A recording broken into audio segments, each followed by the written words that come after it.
প্রিয় দিনী ভাইয়েরা, কেমন আছেন আপনারা? সবাই সিয়াম রেখেছি তো? আলহামদুলিল্লাহ।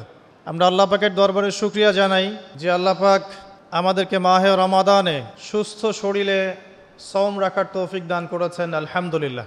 রমাদান মাস কি কারণে মহিমান্বিত? রমাদান মাসে এমন কি হয়েছে যেই কারণে রমাদান মাসকে আমরা সম্মান করি, সওম রাখি এবং রমাদান মাসকে কেন্দ্র করে আমরা বিভিন্ন নেক আমল করে থাকি? এর বিশেষ ঘটনাটা কি, বিশেষত্ব কি? আল্লাহ পাক এর উত্তর দিয়েছেন সূরাতুল বাকারা এর 185 নম্বর আয়াতে। আল্লাহ রাব্বুল আলামিন বলছেন, বা'দা আউযু বিল্লাহি মিনাশ শাইতানির রাজীম, আল্লাহ পাক বলছেন, শাহরু রমাদানাল্লাযী উনজিলা ফীহিল কুরআন, রমাদান সেই মাস যেই মাসে কুরআনুল কারীম নাজিল করা হয়েছে। কি নাজিল করা হয়েছে? রমাদান সেই মাস যেই মাসে কুরআনুল কারীম নাজিল করা হয়েছে। হুদাল লিন্নাস, পুরো মানব জাতির জন্য হেদায়েত স্বরূপ। ওয়া বাইয়িনাতিন মিনাল হুদা ওয়াল ফুরকান, কোরআন হচ্ছে বাইয়িনাত, সুস্পষ্ট প্রমাণ, নিদর্শন, এবং ফুরকান, সত্য মিথ্যা, ন্যায় অন্যায়ের একমাত্র মানদণ্ড। সত্য মিথ্যা, হক বাতিল, ন্যায় অন্যায় এর মানদণ্ড কি মানুষের জ্ঞান নাকি আল্লাহর ওহী? আল্লাহ পাকের সর্বশেষ ওহীর নাম কি? তাওরাত, জাবুর, ইনজিল না কোরআন? আল্লাহ পাক বলছেন সর্বশেষ ওহী, সত্য মিথ্যার চূড়ান্ত মানদণ্ড আল কোরআন আল্লাহ পাক নাজিল করেছেন রমাদান মাসে। বলেন সুবহানাল্লাহ। রমাদান মাসে একটা রাত আছে, লাইলাতুল কদর। লাইলাতুল কদর 27 রমাজানেই হবে জরুরি না। শেষ দশকের বিজোড় রাতগুলোর যে কোনো রাতে লাইলাতুল কদর হতে পারে। হতে পারে 21-এর রাত, হতে পারে 23 বা 25 বা 27 বা 29। ইন্না আনজালনাহু ফি লাইলাতুল কদর, আল্লাহ পাক বলছেন নিঃসন্দেহে আমি কোরআনকে নাজিল করেছি লাইলাতুল কদরে। ওয়ামা আদরাকা মা লাইলাতুল কদর, হে নবী আপনি কি জানেন লাইলাতুল কদর কি জিনিস? লাইলাতুল কদরি খায়রুম মিন আলফি শাহর, এই রাতটা হচ্ছে 1000 মাসের চাইতে উত্তম। কোরআন নাজিল করার কারণে লাইলাতুল কদর 1000 মাসের চেয়ে উত্তম। এই লাইলাতুল কদরে আপনি ইবাদত করলে 1000 মাস ইবাদতের নেকি পাবেন ইনশাআল্লাহ। সুবহানাল্লাহ। তানাজ্জালুল মালায়েকাতু ওয়ার রূহ, এই রাতে মালায়েকা নাজিল হন, অবতীর্ণ হন বা অবতরণ করেন এই পৃথিবীতে, এবং জিবরাইল আলাইহিস সালাম এই পৃথিবীতে আসেন, নেককার বান্দাদের জন্য দোয়া করতে থাকেন। সালামুন হিয়া হাত্তা মাতলাইল ফজর, সকাল পর্যন্ত এই রাতে শান্তি বিরাজ করে। এই রাতে জিবরাইল আলাইহিস সালাম ফেরেশতাদেরকে নিয়ে আসেন, প্রত্যেকটা কাজের ফয়সালা অর্থাৎ 1 বছরের তাকদীর নতুন করে নবায়ন করা হয় লাইলাতুল কদরের রাতে। আল্লাহ পাক বলছেন এই কদরের রাতেই আমি কোরআন নাজিল করেছি। আর এই কোরআন যে মাসে নাজিল করা হয়েছে তার নাম কি? রমাদান মাস। তাহলে রমাদান মাসের সবচেয়ে গুরুত্বপূর্ণ বিষয়টা হচ্ছে আল কোরআন নাজিল হওয়া। এই তো কথা কি বুঝতে পারছেন? রমাদান মাসের সবচেয়ে গুরুত্বপূর্ণ ইভেন্টটা কি? আল কোরআন নাজিল হওয়া। যেই কোরআন নাজিল হওয়ার পরে আইয়ামে জাহেলিয়াতে আরবের যত নোংরা সংস্কৃতি ছিল সব কিছু ধুয়ে মুছে পরিষ্কার হয়ে গেছে, হয়নি? আইয়ামে জাহেলিয়াতে শিরক ছিল, আইয়ামে জাহেলিয়াতে সুদ ছিল, সুদ। আইয়ামে জাহেলিয়াতে মাদক দ্রব্যের প্রচলন ছিল, নারীর অবমাননা ছিল, মেয়েদেরকে জীবন্ত কবর দেওয়া হতো, জেনা ছিল, ব্যভিচার ছিল, ধর্ষণ ছিল, মেয়েদের অধিকার ছিল না, দাস প্রথা ছিল, জুলুম ছিল, অন্যায়, মারামারি, কাটাকাটি, রাহাজানি, যুদ্ধ বিগ্রহ, এগুলো আইয়ামে জাহিলিয়াতে পূর্ণ ছিল। এইরকম একটা জাহেলি সমাজকে মাত্র 23 বছরের ব্যবধানে আল্লাহ রাব্বুল আলামিন পরিবর্তন করে দিলেন। সুবহানাল্লাহ। কে পরিবর্তন করলেন?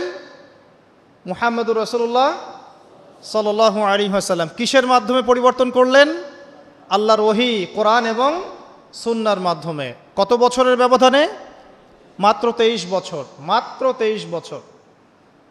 23 বছর পরের মক্কায় গিয়ে আপনি দেখবেন কোনো সুদ নাই, কোনো শিরক নাই, কোনো মাদক নাই, কোনো নারীর অবমাননা নাই। সেখানে মেয়েদেরকে আর ধর্ষণ করা হচ্ছে না, সেখানে আর মাদকদ্রব্য মানুষ খাচ্ছে না, সেখানে ভাই ভাই হয়ে গেছে সবাই, একে অপরের সাথে কোনো মারামারি কাটাকাটি ভেদাভেদ নাই, সবাই একটা উম্মাহ হয়ে গেছে। তো এই যে 23 বছরে একটা নোংরা সমাজকে আলোকিত সমাজে পরিণত করা হলো কিসের মাধ্যমে? আল কোরআনের মাধ্যমে। আর সেই কোরআন নাজিল করা হয়েছে রমাদান মাসে। তাহলে এই রমাদান মাসে আমাদের সবচেয়ে বড় দায়িত্বটা কি? কোরআন কেন্দ্রিক জীবন গড়া, তাই নয় কি? কোরআন কেন্দ্রিক জীবন গড়া, কোরআন পড়তে শেখা, কোরআন মানুষকে শেখানো, কোরআনের অর্থটা বোঝা, কোরআনকে নিয়ে গবেষণা করা, কোরআনের দাওয়াত মানুষকে দেয়া এবং কোরআনের যে বিধান এটা বাস্তবায়নের চেষ্টা করা। এই তো কোরআন কেন্দ্রিক কাজ, তো এইগুলোই। নবী সাল্লাল্লাহু আলাইহি ওয়াসাল্লাম এবং সাহাবায়ে কেরাম 23 বছর ধরে এই কাজগুলো করেছিলেন বলেই আইএমএ জাহিলিয়াত একটা আলোকিত সমাজে পরিণত হয়েছে। আমার কথা কি বুঝতে পারছেন? আলহামদুলিল্লাহ। এখন আসেন খুব সরল কথা বলি যে আমরা যারা মুসলিম আছি কোরআন কেন্দ্রিক আমাদের কি কাজ করা উচিত, এই রমাদান মাসে আমরা কি করতে পারি এবং রমজান মাস থেকে শিক্ষা নিয়ে সারা বছর এটাকে ধরে রাখতে পারি কিভাবে, এটাই মূল কথা। অনেক বেশি কথার প্রয়োজন নাই, মূল কথা কিন্তু অল্প। রমাদান মাসে আমাদের প্রথম দায়িত্ব হচ্ছে আল কোরআন পড়তে শেখা। আমরা কারা কারা কোরআন পড়তে জানি? হাত উঁচু করি একটু। মাশাআল্লাহ, বেশিরভাগ মানুষই কোরআন পড়তে জানেন, আলহামদুলিল্লাহ। জাযাকুমুল্লাহ খায়রান, আল্লাহ পাক আপনাদেরকে বারাকা দান করুন, দোয়া করি। প্রথম কাজ কোরআন পড়তে শেখা। পড়তে জানেন, আলহামদুলিল্লাহ। তবে আমি কিছু কথা বলি যেগুলো শুনলে হয়তো আপনার কাছে মনে হবে যে আরও ভালো করে পড়া শেখা উচিত। পড়তে শেখা খুব গুরুত্বপূর্ণ একটা কাজ, কিন্তু যেমন তেমন করে পড়তে শিখলে হবে না, মদ মাখরাজ তাজবিদের সাথে পড়তে হবে।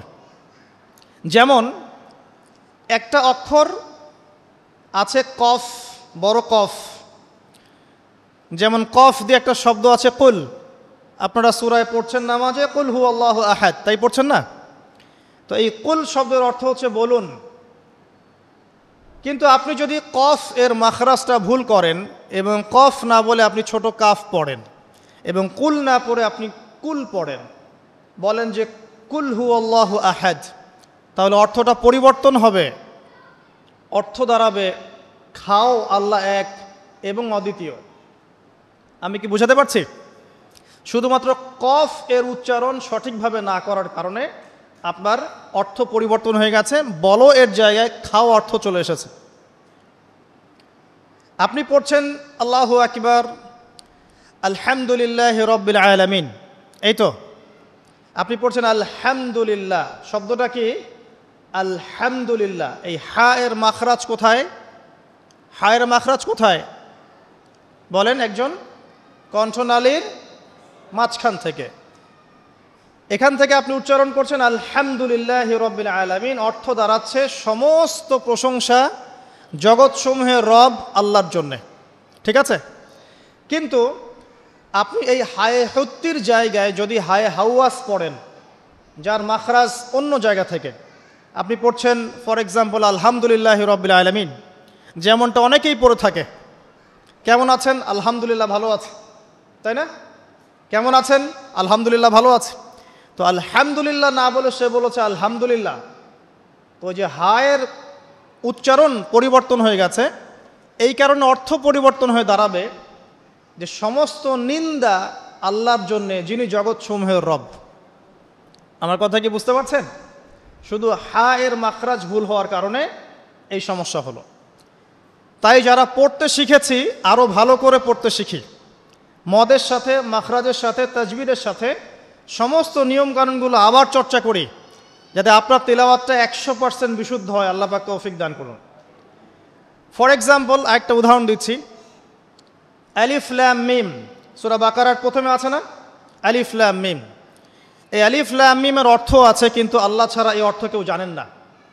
এর অর্থ আমরা করতে পারবো না, কিন্তু অর্থ আছে। যালিকাল কিতাব লা রাইবা ফিহ, এটা এমন একটা কিতাব যে কিতাবের মধ্যে কোনো সন্দেহ নাই, কোনো সন্দেহ নাই। এই যে নাই এর অর্থটা হচ্ছে লা মানে নাই, লা রাইবা কোনো সন্দেহ নাই, রাইব মানে সন্দেহ, লা মানে না, লা রাইবা কোনো সন্দেহ নাই, ফিহি এর মধ্যে মানে এই কিতাবের মধ্যে। এখানে লায়ের উপর কি মদ আছে? লায়ের উপরে কি মদ আছে না? লাকে টানতে হবে না? কি বলেন? লাকে টানতে হবে না? লাকে টানতে হবে, লা রাইবা ফি, লাকে টানতে হবে। এই যে বলি আমরা লা ইলাহা, লাই টান নাই? লা ইলাহা লাই টান আছে না? আছে। ইল্লাল্লাহ, কোনো ইলাহ নেই আল্লাহ ছাড়া। তো এই যে আপনি পড়ছেন লা রাইবা ফি, ঠিক আছে, কিন্তু আপনি যদি মদটাকে ভুল করেন এবং আপনি পড়েন যালিকাল কিতাব লা রাইবা ফি, লায়ে কি করেন নাই? মদ করেন নাই, লাই আপনি টানেন নাই, কিন্তু পড়েছেন যালিকাল কিতাব লা রাইবা ফি। অর্থ কি হবে? অর্থ হবে এটা এমন একটা কিতাব যে কিতাবে অবশ্যই সন্দেহ আছে। আমি মনে হয় বুঝাতে পারছি না।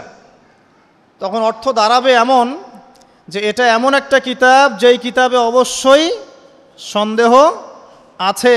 যদি আপনি লায়ে টান না দেন তাহলে অর্থ পরিবর্তন হবে। আপনি পড়ছেন কুল ইয়া আইয়ুহাল কাফিরুন, বলুন হে কাফেররা, লা আ'বুদু আমি ইবাদত করি না, মা তা'বুদুন যার ইবাদত তোমরা করো বা তোমরা করছো।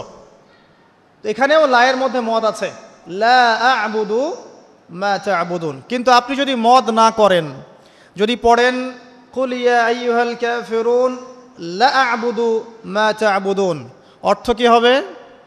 বলুন হে কাফেররা, বলুন হে নবী হে কাফেররা, আমি অবশ্যই তার ইবাদত করি যার ইবাদত তোমরা করো। নাউযুবিল্লাহ। আমি কি বুঝাতে পারছি ভাই? অক্ষরের পরিবর্তনের কারণে, উচ্চারণের পার্থক্যের কারণে, টান কম বেশি হওয়ার কারণে কোরআনের অর্থ ঈমান থেকে কুফরির দিকে যেতে পারে। কথা কি বুঝতে পারছেন? অতএব যারা কোরআন তেলাওয়াত করা শিখেছেন আবারও শেখেন, শেখার কোনো শেষ নাই। যদি এখন আমি কোরআন তেলাওয়াত আপনাদেরকে ধরি, দেখা যাবে অনেকের তেলাওয়াত ভুল পাওয়া যাবে, পাওয়া যাবে না? অতএব এই রমজান মাসটাকে কাজে লাগান, রমজান মাসে কোরআন তেলাওয়াত করা শেখেন। ইমাম সাহেবের কাছে শেখেন, মুয়াজ্জিন সাহেবের কাছে শেখেন, আলেমের কাছে আসেন, মাদ্রাসায় যান। যদি এগুলো সুযোগ না থাকে, অনলাইনে অনেক কোর্স করানো হচ্ছে, অনলাইনে কোর্স করেন। সবচেয়ে ভালো হয় মাদ্রাসায় গিয়ে পড়লে। যদি মাদ্রাসায় পড়তে না পারেন, অনলাইন অফলাইনে কোর্সের মাধ্যমে শেখেন। আপনাকে শিখতে হবে, যে কোনো নিয়মে হোক শিখতে হবে। নুরানি পদ্ধতি বলেন, বৈজ্ঞানিক পদ্ধতি বলেন, যে নিয়মেই বলেন, আপনাকে বিশুদ্ধ করে শিখতে হবে। এবার শিখে ফেললে আপনি কি পাবেন? খুব সংক্ষেপে বলছি। শিখে ফেললে আপনি কোরআন তেলাওয়াত করবেন নিয়মিত। আমি পরামর্শ দেই প্রত্যেক দিন এক পারা করে পড়েন, প্রত্যেক দিন এক পারা, তাহলে 30 দিন 30 পারা পড়া হবে। প্রত্যেক মাসে একটা করে খতম দিতে পারবেন, আপনি বছরে 12টা খতম দিতে পারবেন। যদি আপনি বিশুদ্ধ করে তেলাওয়াত করতে শেখেন, তাহলে রাসূল সাল্লাল্লাহু আলাইহি ওয়াসাল্লামের কিছু হাদিস আপনার জন্যে। নবী সাল্লাল্লাহু আলাইহি ওয়াসাল্লাম বলেছেন, ইকরাউল কোরআন, তোমরা বিশুদ্ধ করে কোরআন তেলাওয়াত করো।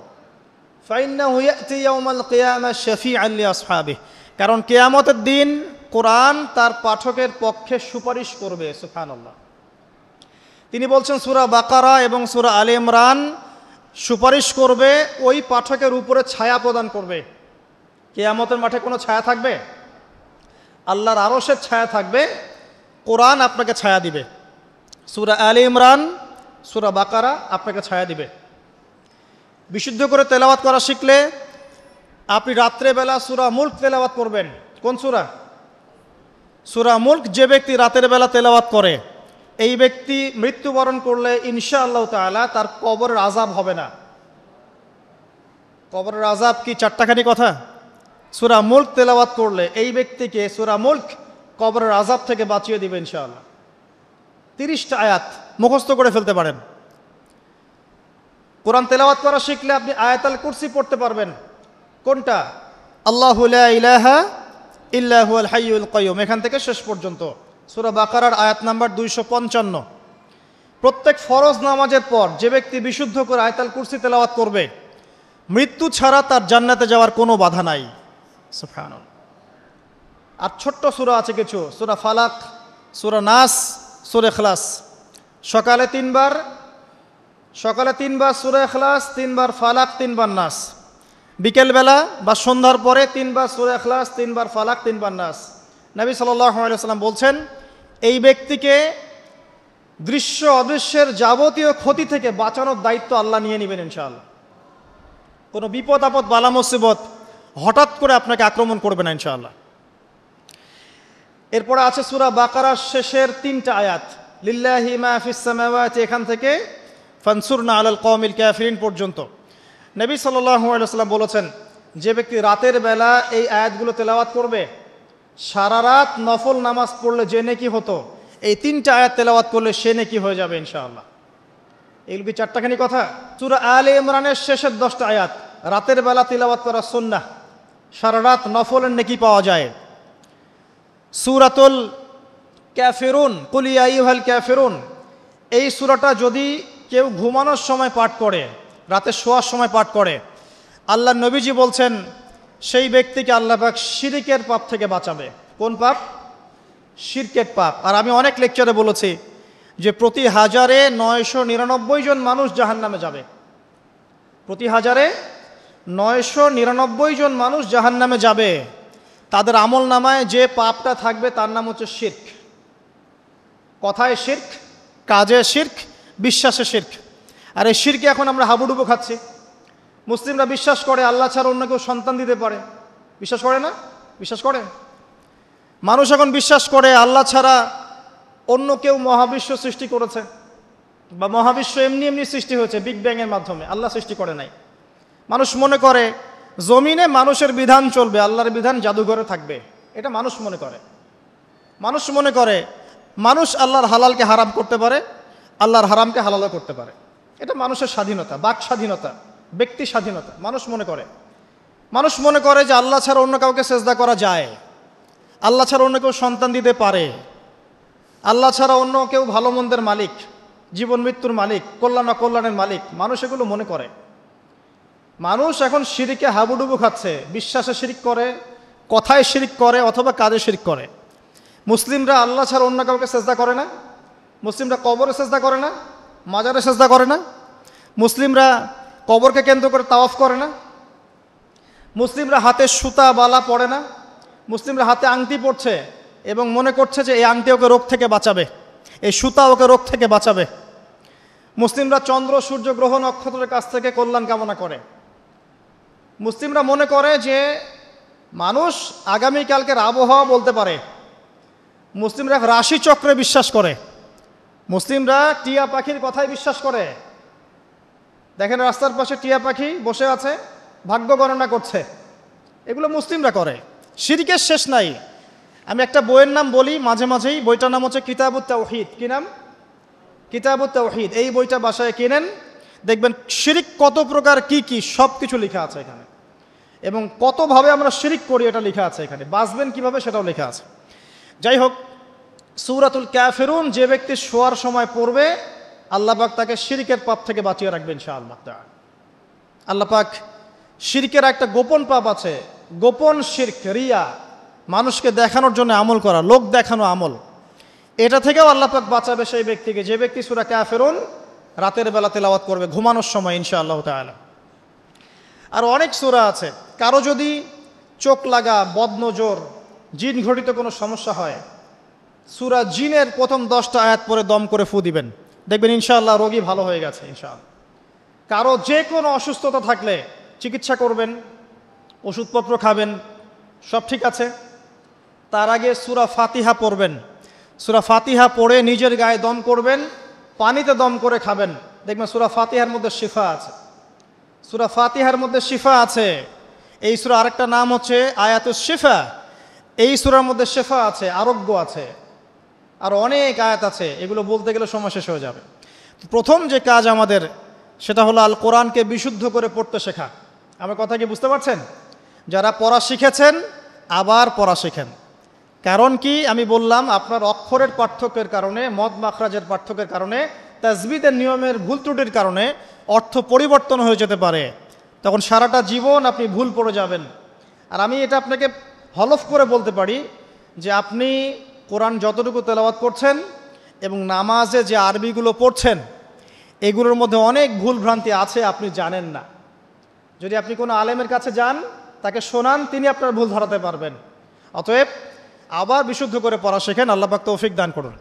নবীজি বলেছেন সাল্লাল্লাহু আলাইহি ওয়াসাল্লাম, মান ক্বারাআ হারফাম মিন কিতাবিল্লাহি ফালাহু হাসানা, কেউ যদি একটা হরফ তেলাওয়াত করে কোরআনের, তার নেকি হবে কত নেকি? আল হাসানাতু কাআশরি আমসালিহা, এক নেকি 10 দিয়ে গুণ করা হবে। অর্থাৎ একটা হরফ তেলাওয়াত করলে 10 নেকি হবে ইনশাআল্লাহ। আলিফ লাম মিম পড়লে 10 নেকি হয় না, আলিফ লাম মিম পড়লে 30 নেকি হয়। কারণ আলিফ একটা হরফ, লাম একটা হরফ, মিম একটা হরফ। আপনি কি জানেন কোরআনে কতগুলো হরফ আছে? আল কোরআনে 600টা পৃষ্ঠা আছে। কত পৃষ্ঠা? এটা হাফেজি কোরআনে 600 পৃষ্ঠা থাকে। প্রত্যেক 20 পৃষ্ঠায় একটা করে পারা শেষ হয়। প্রত্যেকটা পৃষ্ঠার মধ্যে 15টা করে লাইন থাকে। কয়টা লাইন থাকে? 15টা লাইন থাকে। প্রত্যেকটা লাইনের মধ্যে 9টা করে গড়ে শব্দ থাকে। গড়ে 9টা করে শব্দ থাকে। এক পৃষ্ঠায় দেখবেন 134 বা 135টা শব্দ থাকবে। এখন 600কে আপনি 135 দিয়ে গুণ করলে দেখবেন আল কোরআনে 77,800টা শব্দ আছে। 77,800টা শব্দ আছে, মানে প্রায় 78,000 শব্দ আছে। এটা হলো শব্দের কথা বললাম। এই শব্দগুলো সব নতুন শব্দ নয়, এগুলো বের হয়েছে মাত্র 4 থেকে 4,500 শব্দ থেকে। মাত্র 4 থেকে 4,500 শব্দ থেকে। এই শব্দগুলো আবার 3 ভাগে ভাগ করা যায়। এক ভাগ হচ্ছে নাউন্স। নাউন্স তো বোঝেন, বিশেষ্য, যেগুলোকে আমরা ইসম বলি। যেমন আল্লাহ, মুহাম্মদ, জিবরিল, মিকাল, ইব্রাহিম, ইসমাইল, এগুলো নাউন মানে বিশেষ্য। একগুলো আছে ফেল বা ক্রিয়াপদ, যেমন না'বুদু, নাস্তাইন, নাতরুকু, ইয়ামালুন, ইয়াফআলুন ইত্যাদি। অনেকগুলো আছে ফেল মানে ক্রিয়া। এই ফেলগুলোই মূল জিনিস, এগুলো ভার্বস। এগুলো 2 ভাগে ভাগ করা যায়, ফেলে মাজি এবং ফেলে মুদারে, অতীতকাল এবং বর্তমান ভবিষ্যৎকাল। আরেকগুলো আছে হরফ বা অব্যয়। এগুলোকে আমরা ইংরেজিতে বলি প্রোনাউন্স বা প্রিপোজিশন বা কনজাংশন, ইন্টারজেকশন। এগুলো সব কিছু মিলেই হরফ। এই অল্প কিছু শব্দ থেকে কোরআনের 78,000 শব্দ বের হয়েছে। কোরআনের যদি কেউ 400 থেকে 500টা মাজদার জানে, মাত্র 400 থেকে 500টা মাজদার, ইনশাআল্লাহ তাআলা সে কোরআনের 70% অনুবাদ করতে পারবে ইনশাআল্লাহ। কথা কি বুঝতে পারছেন? হয়তো কিছু বুঝতে পারছেন না। মাত্র 400 থেকে 500টা মাজদার, মূল ওয়ার্ড, রুট ওয়ার্ড কেউ যদি জানে, এবং এই একটা শব্দ থেকে অনেকগুলো শব্দ তৈরি করার ট্রান্সফরমেশন পদ্ধতি আছে, একটা আরবি ব্যাকরণ একটা পদ্ধতি আছে, যে একটা শব্দ থেকে আপনি অনেকগুলো শব্দ তৈরি করতে পারবেন। আরবিতে এরকম পদ্ধতি আছে। এই পদ্ধতিটা যদি সে জানে এবং এই সিনোনিমসগুলো, ভোকাবুলারিগুলো মনে রাখতে পারে, মাজদারগুলো মনে রাখতে পারে, ইসমগুলো মনে রাখতে পারে, হরফের ব্যবহারগুলো জানে, সে ইনশাআল্লাহ তাআলা অল্প সময়ের মধ্যে 70% কোরআনের অনুবাদ করতে পারবে ইনশাআল্লাহ।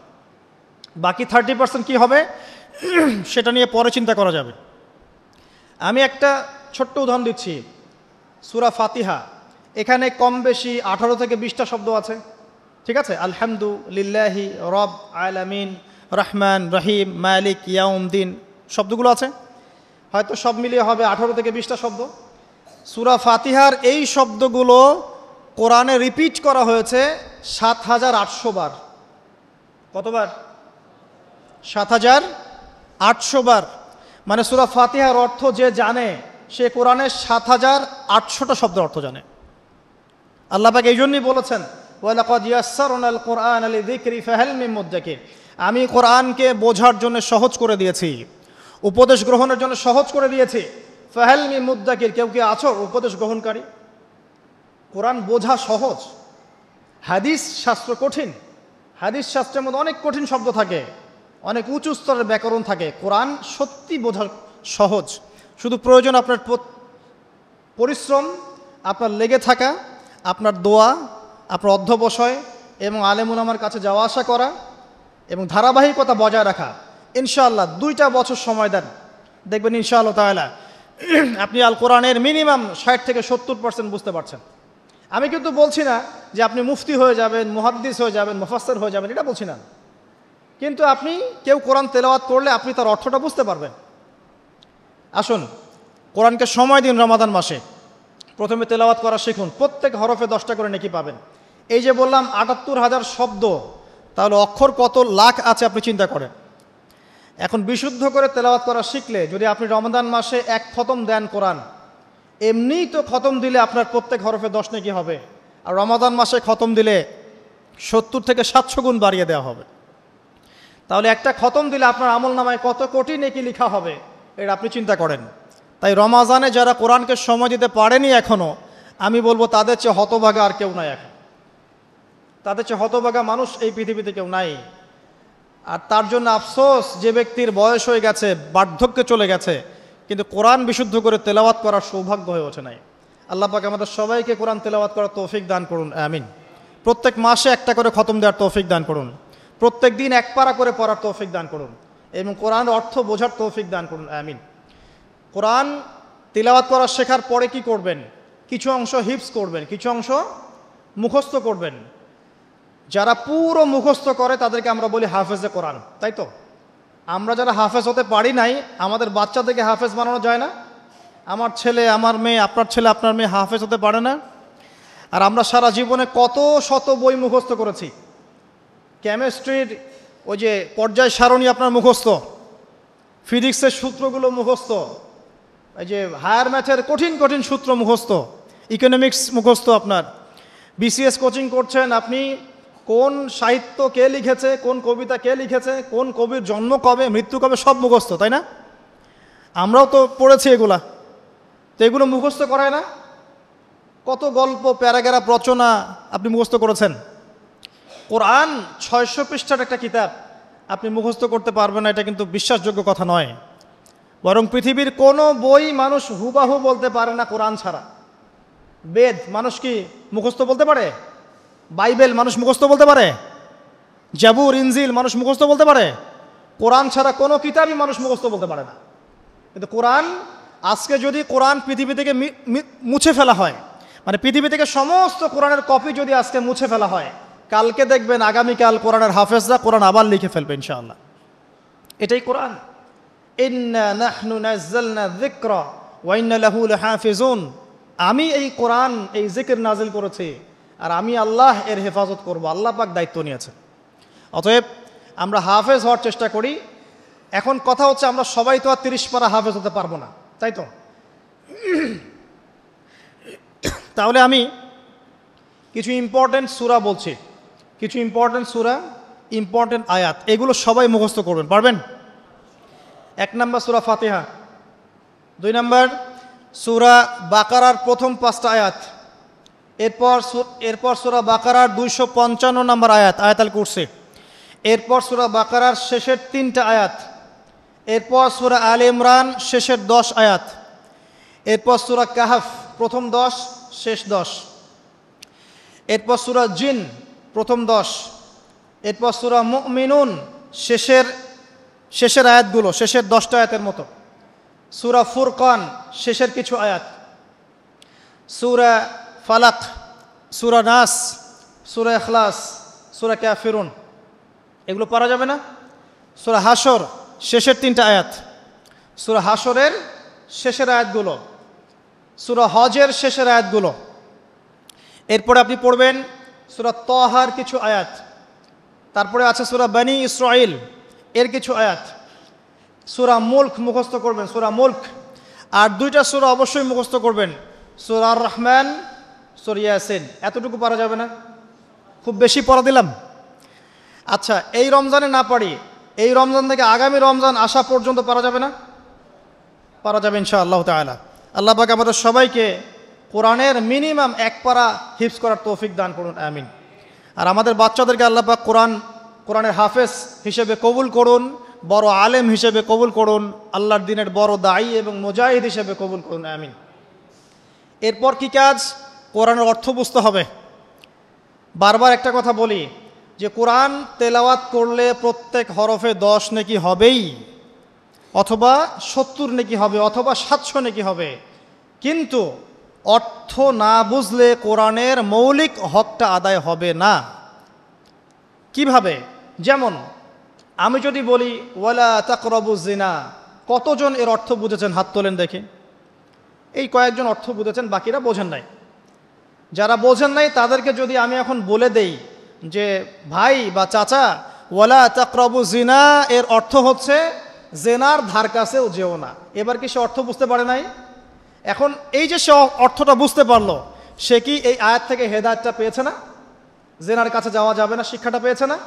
যদি অর্থটা না বুঝতো, সে কি শিক্ষা পেত না।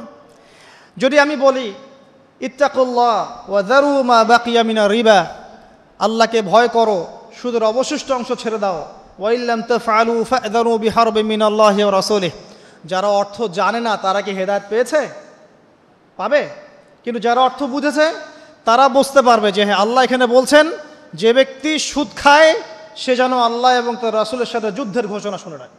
কোরআনের অর্থ নিয়ে ওরা গবেষণা করে আমাদের বিরুদ্ধে বিভিন্ন কূটকৌশল চালছে, আর আমরা মুসলিমরা কোরআনের অর্থ বুঝতে যাচ্ছি না।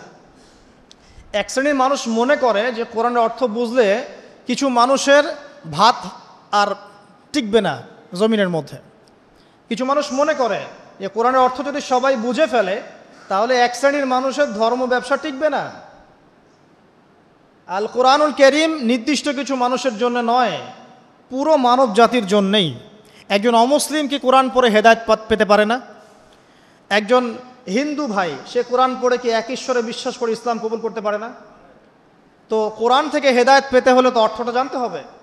সূরা ফাতিহা আপনি পড়ছেন, অর্থ যদি না বোঝেন আপনার নামাজে মনোযোগ কিভাবে আসবে?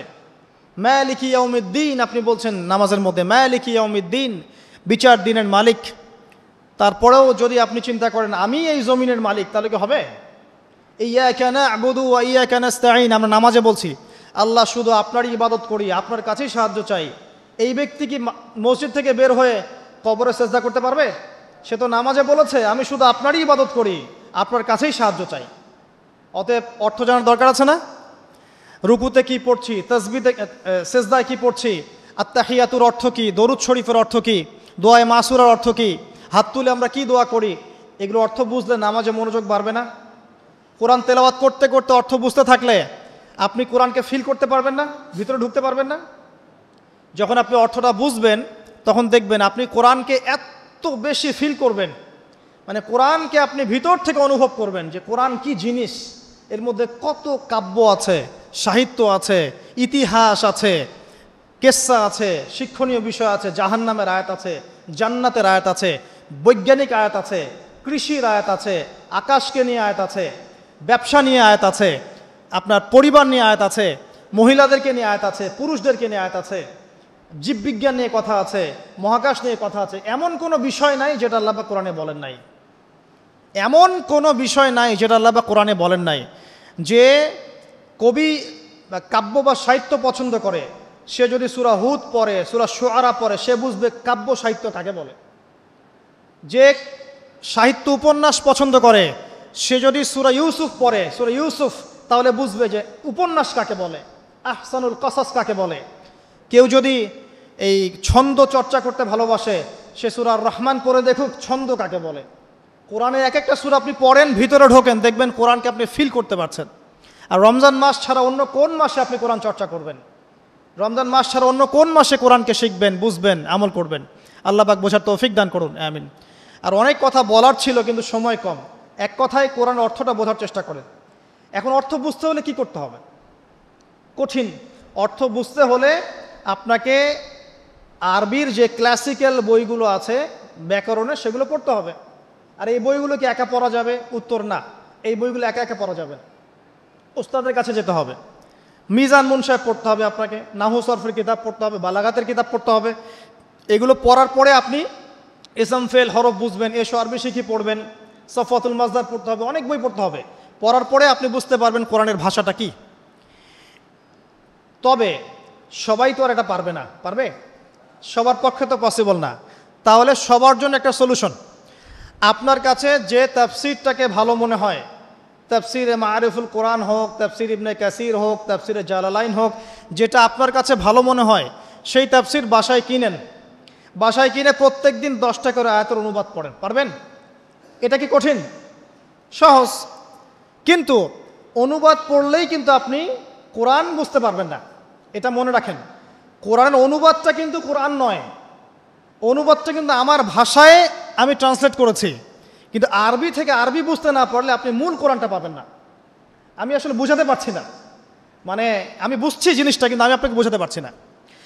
আরবি এই যে আপনার মনে করেন ওয়াদ্দুহা ওয়াল-লাইলি ইযা সাজা মা ওয়াদ্দা'আকা রাব্বুকা ওয়া মা ক্বালা ওয়ালাল আখিরাতু খায়রুল লাকা মিনাল উলা ওয়ালা সাওফা ইউ'তিকা রাব্বুকা ফাতারদা আলাম ইয়াজিদকা ইয়াতীমান ফাআওয়া ওয়া ওয়াজাদাকা দাল্লান ফাহাদা ওয়া ওয়াজাদাকা আইলান ফাআগনা ফাআম্মাল ইয়াতীম ফালা তাকহার ওয়া আম্মাস সাইলা ফালা তানহার ওয়া আম্মা বিনি'মাতি রাব্বিকা ফাহাদ্দিস। এই যে আমি একটা সূরা তেলাওয়াত করলাম, আমি আরবি থেকে আরবি বুঝতে পেরেছি, আমি আরবি থেকে আরবি বুঝতে পারছি এটার, কিন্তু এর অর্থটা পড়লে আপনি আরবির ভিতরে ঢুকতে পারবেন না।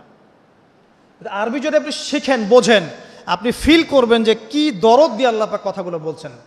আলাম ইয়াজিদকা ইয়াতীমান ফাআওয়া, হে নবী আমি কি আপনাকে ইয়তীম অবস্থায় পাইনি, আপনাকে কি আশ্রয় দেইনি? এই যে কন্টেন্ট, ধারাবাহিকতা, প্রসঙ্গ, এর ফ্লেভার, এটা বুঝতে হলে আপনাকে আরবি ভাষা লাগবে। আর আরবি ভাষা শেখাটা নিজের উপরে ফরজ করে নেন। আমি এই কথাটা এত জোর দিয়ে কেন বললাম? ইমাম শাফিঈ রাহিমাহুল্লাহ বলেছেন, আরেক মাযহাবের ইমাম শাফিঈ রাহিমাহুল্লাহ, তিনি বলেছেন মুসলিমদের উপরে কোরআন শিক্ষাও যেমন ফরজ, কোরআনের ভাষা শিক্ষাও ফরজ। কারণ ভাষা না শিখলে কোরআন শিখতে পারবে না মানুষ। আর আরবি ভাষা খুব সহজ, জানেন? আরবি ভাষা সহজ। বাংলা ব্যাকরণ যত কঠিন, আরবি ব্যাকরণ এত কঠিন নয়। বাংলা ব্যাকরণ কঠিন না? সন্ধি, কারক, বিভক্তি, সমাস পড়েছেন না? সমাস এত সহজ, কঠিন না জিনিসগুলো? আরবিটা সহজ।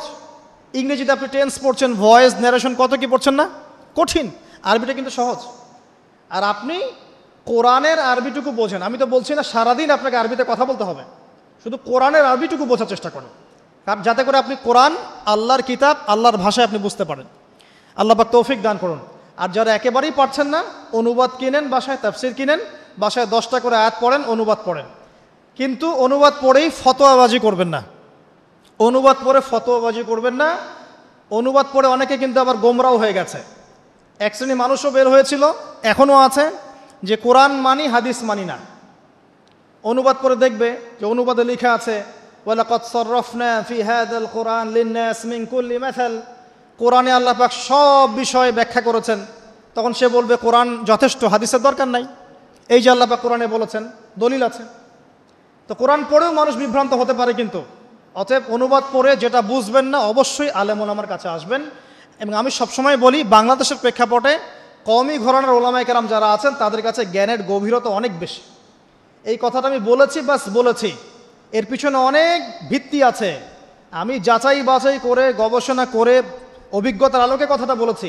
হুট করে আপনার বুঝে নাও আসতে পারে, কিন্তু কওমি ঘরানার ওলামায়ে কেরাম যারা আছেন তাদের মাঝে কিছু কিছু বিষয়ে ত্রুটি বিচ্যুতি থাকতে পারে, কিন্তু উসুলের জ্ঞান, আরবি ভাষার জ্ঞান, তাফসীরের জ্ঞান, হাদিসের জ্ঞান, এমনকি মারেফত, এই বিষয়গুলো তাদের মধ্যে অনেক বেশি আছে।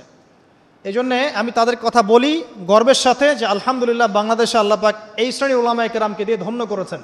তাদের কাছে যান, তাদের কাছে গিয়ে পড়াশোনা শেখেন, সোহবতে যান, যেটা বুঝবেন না আপনি জিজ্ঞাসা করেন, নিজে ফতোয়া দেওয়ার চেষ্টা করবেন না। আল্লাহ পাক বোঝার তৌফিক দান করুন, আমিন। আমি শেষ করছি আর 10 মিনিটের মধ্যে ইনশাআল্লাহ। তো 3টা কাজ আমরা শিখলাম। রমজান মাস কোরআন নাজিলের মাস, এই মাসে কোরআন শিখতে হবে। 1 নাম্বার, যারা তেলাওয়াত করতে জানি না অবশ্যই তেলাওয়াত করা শিখব, যারা জানি আবারও শিখবো ইনশাআল্লাহ। 2 নাম্বার, আমাদেরকে অবশ্যই কিছু অংশ মুখস্থ করতে হবে। যদি পুরো অংশ মুখস্থ করতে নাও পারি, কিছু কিছু সূরা আয়াত বলেছি, এগুলো মুখস্থ করবেন ইনশাআল্লাহ তাআলা। 3 নাম্বার, অবশ্যই কোরআনের অর্থ বোঝার চেষ্টা করবেন, আরবি ভাষা শিখবেন, না পারলে তাফসীর কিনে পড়বেন, ওলামায়ে কেরামের কাছে গিয়ে জিজ্ঞাসা করে জেনে নেবেন। সব বিষয়ে নিজে ফতোয়া দিতে যাবেন না। 4 নাম্বার, রমজান মাস শুধু কোরআন শিক্ষা এবং বোঝার মাস নয়, মানুষকে শেখানোরও মাস। যারা কোরআন আমরা জানি, বুঝি, অন্যকে শেখাতে হবে। মসজিদ ভিত্তিক কোরআন শেখানোর ক্লাস চালু করতে হবে, মাদ্রাসা ভিত্তিক চালু করতে হবে, অনলাইনে চালু করতে হবে, অফলাইনে চালু করতে হবে। এবং রমজানের এই শিক্ষাটাকে সারা বছর ধরে রাখতে হবে। সারা বছর কোরআনের কোর্সগুলো যেন চালু থাকে, মসজিদে, মাদ্রাসায়, আমাদের এলাকা ভিত্তিক, বা অনলাইনে অফলাইনে কোরআনের কোর্স যেন চালু থাকে। তাহলে কি হবে, সারাটা জীবন সারাটা বছর কোরআন কেন্দ্রিক সময় কাটাতে পারবো ইনশাআল্লাহ তাআলা। আপনি বিশ্বাস করেন কোরআন আপনার সবচেয়ে সেরা বন্ধু হবে ইনশাআল্লাহ। আপনি কোরআন নিয়মিত তেলাওয়াত করেন, একদিন যদি তেলাওয়াত না করেন ওই দিন মনের মধ্যে আপনার অস্থিরতা তৈরি হবে।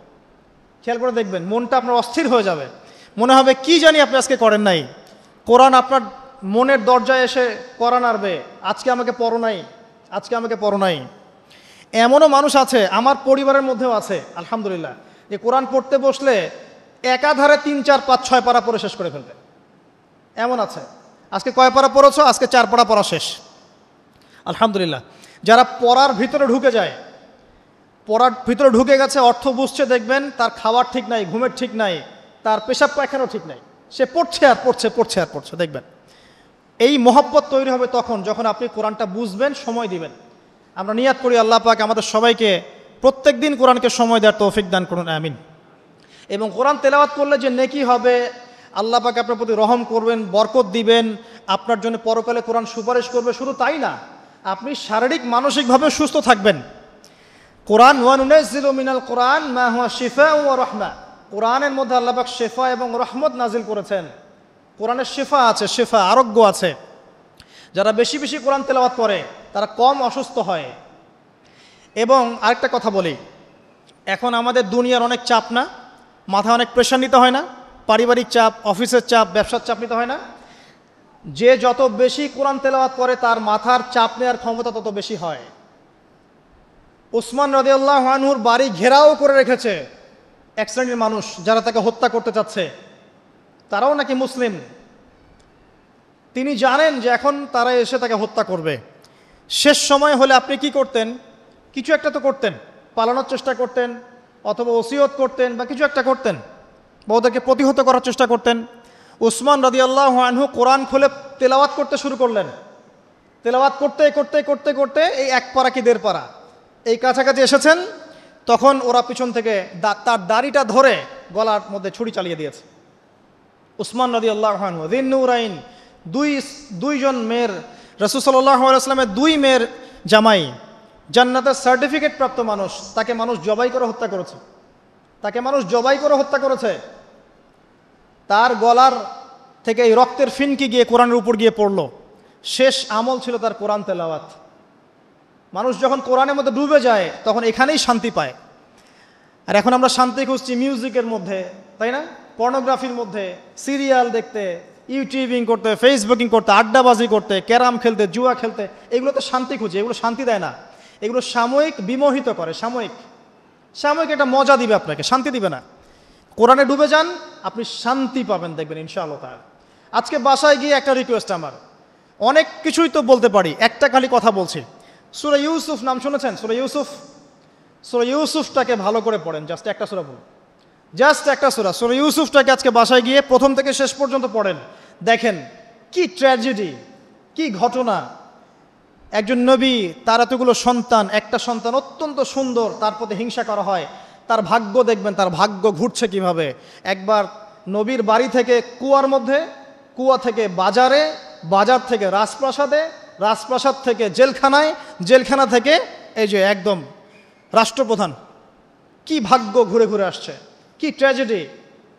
এর বালাগাত, এর ছন্দ, এর উপন্যাসের সাহিত্য আপনি পড়ে দেখেন। আল্লাহ পাক বলেছেন আহসানাল কসাস, দুনিয়াতে সবচেয়ে সেরা গল্প হচ্ছে সূরা ইউসুফ। আজকে পড়ে দেখেন, পড়েন, কোরআন আপনার ভিতর ঢুকে যাবে ইনশাআল্লাহ। আমার এই নসিহত যার যার কাছে পৌঁছে যাবে, তারা যদি আমার কথা শুনে কোরআনের ভিতর ডুবে যান, আমার লেকচার সার্থক আলহামদুলিল্লাহ। এটাই চাচ্ছি, আপনারা কোরআন কেন্দ্রিক সময় দেন। অনেক বড় বড় স্লোগান দিয়ে কোনো লাভ নাই, যে আল্লাহর জমিনে আল্লাহর দিন কায়েম করতে হবে ইত্যাদি ইত্যাদি। যতক্ষণ পর্যন্ত প্রত্যেক ঘরে ঘরে কোরআনওয়ালা মানুষ তৈরি না হবে, যতক্ষণ পর্যন্ত আমরা সবাই কোরআনের হকগুলো আদায় না করব এবং কোরআনের আলোকে জীবন না গড়ছি, ততক্ষণ স্লোগান দিয়ে আই ওয়াজ শোডাউন করে কোনো লাভ নাই। লাভ আছে? প্রত্যেক ঘরে ঘরে কোরআনওয়ালা মানুষ তৈরি করতে হবে। আমি আমার আলোচনা শেষ করছি, আর কয়েকটা কথা বলে শেষ করছি।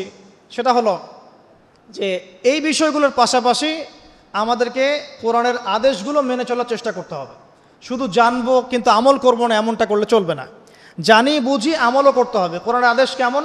আল্লাহর সাথে শিরিক করা যাবে না, তাওহীদে থাকতে হবে, 5 ওয়াক্ত নামাজ পড়তে হবে, আপনার নিসাব পরিমাণ সম্পদ হলে জাকাত দিতে হবে, রমজান মাসে সওম রাখবেন, সামর্থ্য হলে হজ করবেন, প্রতিবেশীর খোঁজ নেবেন, আত্মীয়তার সম্পর্ক বজায় রাখবেন, পিতামাতার খেদমত করবেন ইত্যাদি। সত্যবাদিতার পরিচয় দিবেন, সবসময় সত্য কথা বলবেন, ন্যায়ের পথে থাকবেন। এই যে কথাগুলো কোরআনে আছে না, এই কথাগুলো কিন্তু আগেকার ধর্মগ্রন্থের মধ্যেও ছিল না? ছিল। তো এগুলো কিন্তু অসাম্প্রদায়িক কথা, এগুলো সাম্প্রদায়িক কোনো কথা নয়। কারণ প্রত্যেক ধর্মগ্রন্থে এই কথাগুলো ছিল। সত্য কথা বলতে হবে, পিতামাতার খেদমত করতে হবে, মানুষের সাথে ভালো আচরণ করতে হবে, সব ধর্মগ্রন্থে ছিল। এগুলো কোরআনেও আল্লাহ পাক আবার নাজিল করেছেন। কি জন্যে? যাতে করে আমরা আমল করতে পারি। আল্লাহ পাক আমাদেরকে আমল করার তৌফিক দান করুন, আমিন। একই সাথে কোরআনের যত নিষেধ আছে এই নিষেধগুলো বর্জন করতে হবে। শুধু আমল করব, নিষেধ ছাড়বো না, এমনটা হবে না। এমনটা করলে হবে? নিষেধও বর্জন করতে হবে। আপনি নামাজ পড়ছেন, আলহামদুলিল্লাহ, সুদটাও ছেড়ে দেন। আপনি জাকাত দিচ্ছেন, আলহামদুলিল্লাহ, ঘুষ নিয়েন না। আপনি হজ করছেন, ওমরা করছেন, মাশাআল্লাহ, আপনি দুর্নীতি করেন না, মাপে কম দিয়েন না, সিন্ডিকেট করেন না, অন্যের সম্পদ আত্মসাৎ করেন না, জনগণের প্রতি জুলুম করেন না। আল্লাহ পাক আপনাকে তৌফিক দান করুন, আমিন।